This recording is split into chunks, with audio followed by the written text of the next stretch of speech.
नमस्कार, one India Hindi में आपका स्वागत है। 20 अक्टूबर हिंदुस्तान के इतिहास का वो दिन है जिसे देश का कोई नागरिक नहीं भूल सकता, क्योंकि इस दिन देश के विश्वास को ऐसा खंजर घोंपा गया था जो हमेशा हमेशा के लिए भुलाया नहीं जा सकता। जी हाँ, हम बात कर रहे हैं भारत चीन युद्ध की। दोस्ती की पीठ पर दगाबाजी का खंजर घोंपने का ये वाकया चीन ने 1962 में किया था। उस युद्ध में हार से ज्यादा अपमान का लहू निकला था। चीनी विश्वासघात ने देश को हिलाकर रख दिया था। 1962 में जो सबक मिला था उसे देश कभी नहीं भुलाए। इसीलिए 20 अक्टूबर को हर साल राष्ट्रीय एकता दिवस के तौर पर मनाया जाता है, ताकि राष्ट्रीय एकता और संप्रभुता को अक्षुण्ण रखा जा सके। बात 1947 की है, जब भारत को आज़ादी मिली और उसके ठीक 2 साल बाद यानी 1949 में माओ से तुंग के नेतृत्व में साम्यवादी दल ने 1 अक्टूबर 1949 को चीनी पीपल्स रिपब्लिक ऑफ चाइना की स्थापना की। आज़ादी के बाद से ही दोनों देशों में मित्रता वाले संबंध थे। उस दौर में भारत सरकार शुरू से ही चीन से दोस्ती बढ़ाने के पक्षधर थी। जब चीन दुनिया में अलग थलग पड़ गया था, उस समय भी भारत चीन के साथ खड़ा था। जापान के साथ किसी वार्ता में भारत सिर्फ इस वजह से शामिल नहीं हुआ क्योंकि चीन आमंत्रित नहीं था।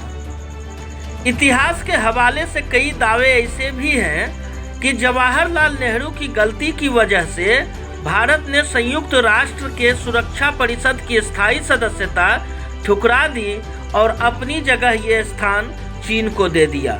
उस दौर में आदर्शवाद और नैतिकता का बोझ पंडित नेहरू पर इतना था कि वो चीन को सुरक्षा परिषद की स्थायी सदस्यता दिलवाने के लिए पूरी दुनिया में लॉबिंग कर रहे थे। जवाहरलाल नेहरू ने हिंदी चीनी भाई भाई का नारा दिया, मगर 1959 में दलाई लामा के भारत में शरण लेने के बाद दोनों देशों के संबंधों में तनाव आने लगा।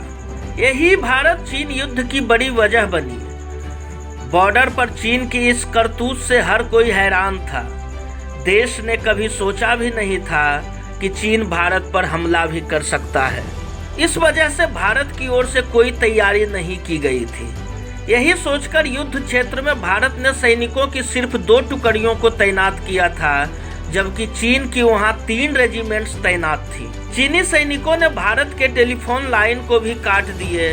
इससे भारतीय सैनिकों के लिए अपने मुख्यालय से संपर्क करना मुश्किल हो गया था। भारतीय सेना इस हमले के लिए तैयार नहीं थी। नतीजा हुआ कि चीन के 80,000 जवानों का मुकाबला करने के लिए भारत की ओर से मैदान में महज 10 से 20,000 सैनिक थे। ये युद्ध पूरा 1 महीना चला, जब तक 21 नवंबर 1962 को चीन ने युद्ध विराम की घोषणा नहीं कर दी।